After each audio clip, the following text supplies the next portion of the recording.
We have not finished discussing the issue of ambulances in the courts. You are raising a new issue of ambulances in Parliament. What's the matter?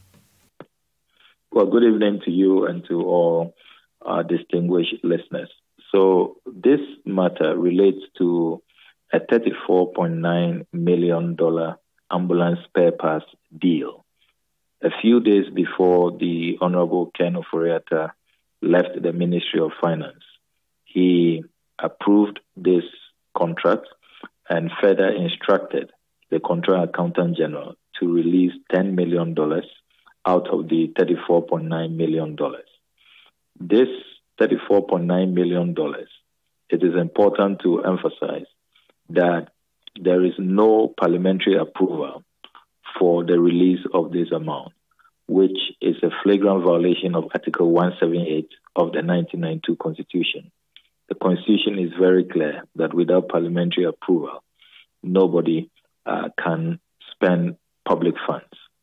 Now, you have a situation where on the 9th of February, the Contract Accountant General was instructed to commence work in processing the $10 million to a company known as Service Ghana Auto Group Limited. This is a discredited company if you read the 2022 performance audit into the National Ambulance Service.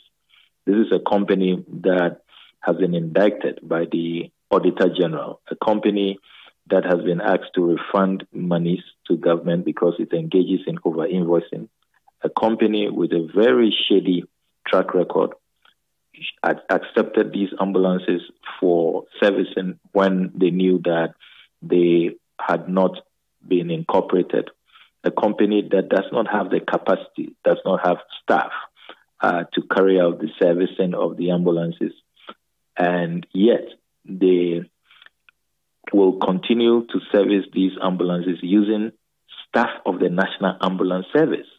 It's a very damning report, and one is left shell-shocked that a company that has been so indicted after they have already received $115 million and there's been no value for money, according to the Auditor General's report.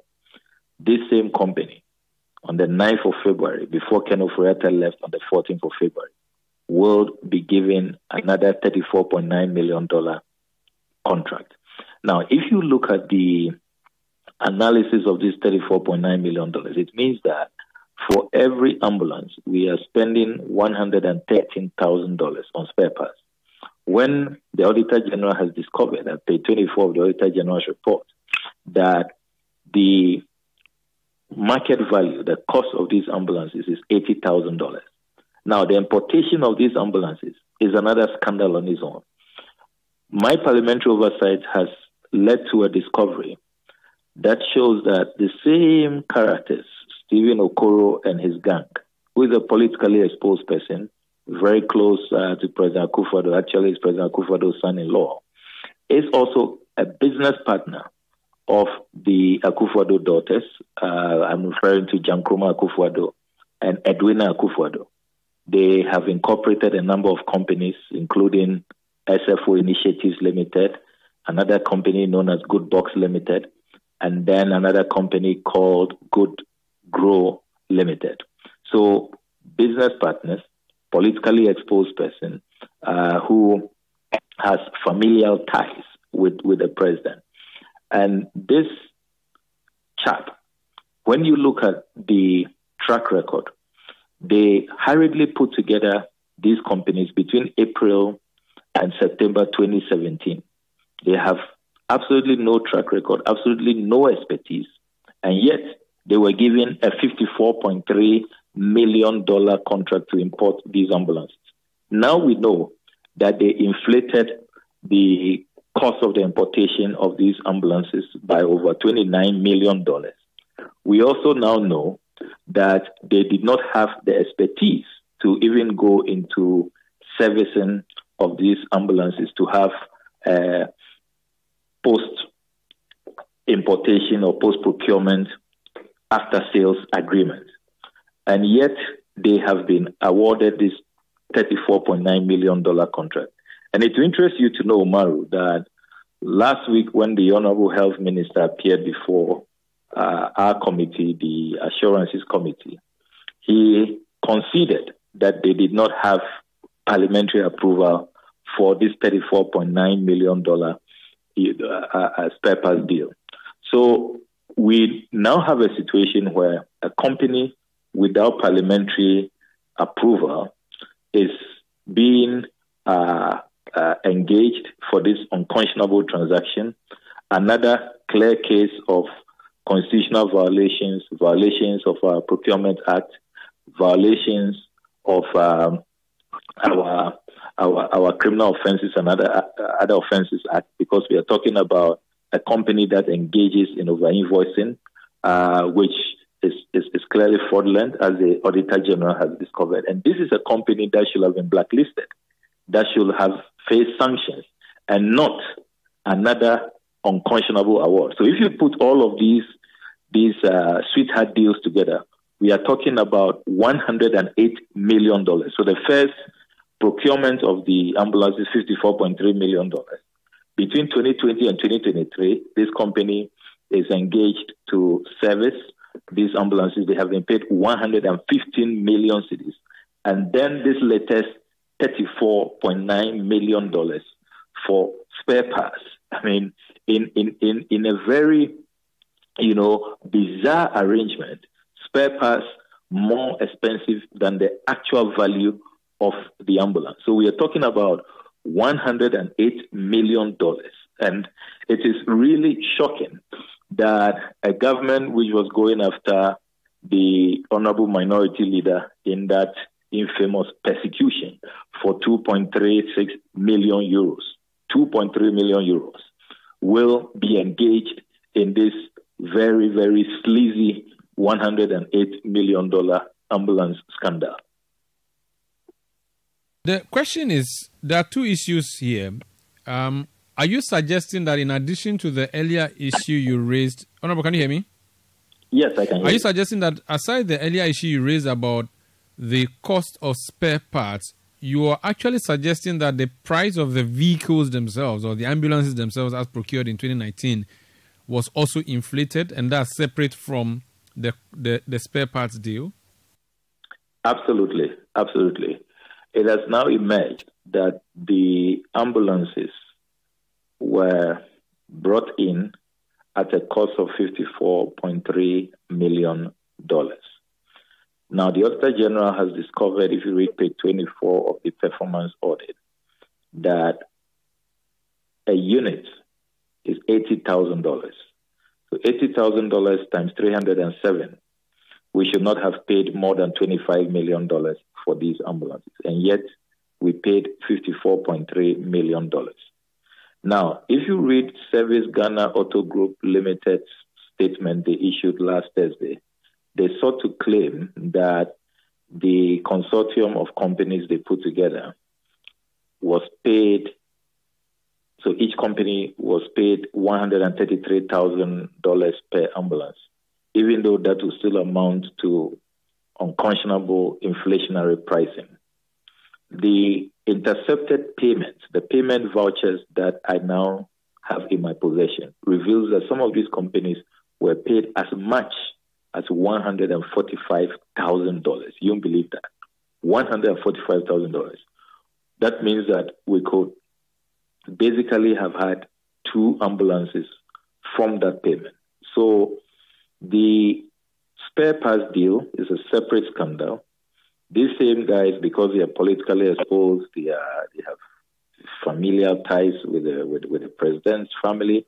You have a situation where they are engaged in this unconscionable inflationary pricing of over $29 million if you put all of that together. And then, Umaru, what is also so shocking is that even though the statement they put out last week says that there was a variation in what they were asked to supply, that is to supply 4x2 ambulance and no longer 4x4, the payment vouchers that I have in my possession, and I'll make copies available to you, they were actually paid for 4x4. The Ghanaian taxpayer was made to cough up this $54.3 million for 4x4 ambulances, a 316 CDI model, when what actually arrived is a much more inferior version, a 4x2 and a 315 CDI, not a 316 CDI. So we have been shortchanged. There was no value for money. So inflationary pricing, extremely inflated, and then even what we paid for is not actually what arrived. Totally shocking, Omaro. Minister for Health appeared before your committee last week and spoke. The Honorable Dr. Okudzeto. He gave some answers in relation to a statement he made that the Bank of Ghana has not made any such payments regarding the $34 million ambulance spare parts deal. I believe that was before your committee. I don't know if you were chairman as of that time. What do you make of that statement that he came to make? Yes, he made a statement before my committee. I posed that question. Again, I am not convinced that payment has not been made, because the documents I have in my possession, a copy of which I hold in my hands right now, you see a 23rd February 2024 release of $10 million. At the time, the exchange rate that was used, it amounts to 120.7 million Ghana cedis. And the Controller Accountant General releases those funds to Service Ghana Auto Group Limited, according to the documentation I have in my hands, which are Giftness records evidence of payment. Now, this is a health ministry which has a penchant for denying payment only to be exposed. You remember the Sputnik V $2.4 million scandal. They were insisting that they had not made any payments. When we finally broke the matter in Parliament, it emerged that indeed they had paid $2.4 million to those shonky sheikhs who had come here to impersonate, who had no links whatsoever with the Russian manufacturers. And yet, as we speak, our $2.4 million is gone. Same situation with National Cathedral. You recall the government said that they were not paying using our taxes. We discovered documents later that $58.1 million has been sunk into the world's most expensive pit. I don't have to remind you about the SkyTrain, $2 million, which is gone. For Alugu, $12 million for no work done. A Japan, $12 million. I can go on and on. So this is a government that has a very terrible reputation. When they are caught in the act, they tell you, we haven't paid yet, no cause for alarm. And yet when you go into it, the money is gone. In any case, this $34.9 million commitment should not have arisen at all. It shouldn't have arisen at all. So when you really look at it, what we should be discussing is not even whether the company has had the money, whether it's hit the accounts or not. We now have an obligation on government, on you and I, on the taxpayer, when this obligation should not have arisen at all. There is no parliamentary approval. There is no line item in the Appropriation Act for a $34.9 million transaction in the name of spare parts. So all those ministers, health minister, finance minister, outgone, who are engaged in this commitment, committing Ghana and creating this liability, on what authority? Now they have also mentioned the chief of staff. There is a chief of staff who instructed them to do that. I mean, on what grounds? What was the legal basis? There is no parliamentary approval. So you shouldn't have created this obligation. And so these ministers must be told in very clear terms that we will not accept this continuous unconstitutional conduct. That is why at today's press conference, we are making 3 demands. One, we are calling on President Akufo-Addo to immediately stop this transaction. He can do this around the family dinner table because it's his daughters and their business partners who are the center of this. Number 2, we want him to instruct the chief of staff to stop piling pressure on the ministers of health and finance to make this payment when she knows that there is no parliamentary approval for this payment. And then number 3, we are urging the Office of the Special Prosecutor to expedite investigations and prosecutions into this $108 million putrefying scandal. Very well. Thank you so much. We'll wait to see. In fact, we've been trying to get information from the government side. We've not been successful. When we do, we share with our listeners. Thank you so much for speaking to us, sir. You're most welcome, Omaro. That's Honorable Samuel Okudzeto Ablakwa. He's the chairman of the Assurances Committee of Parliament, and he's MP for Northtown.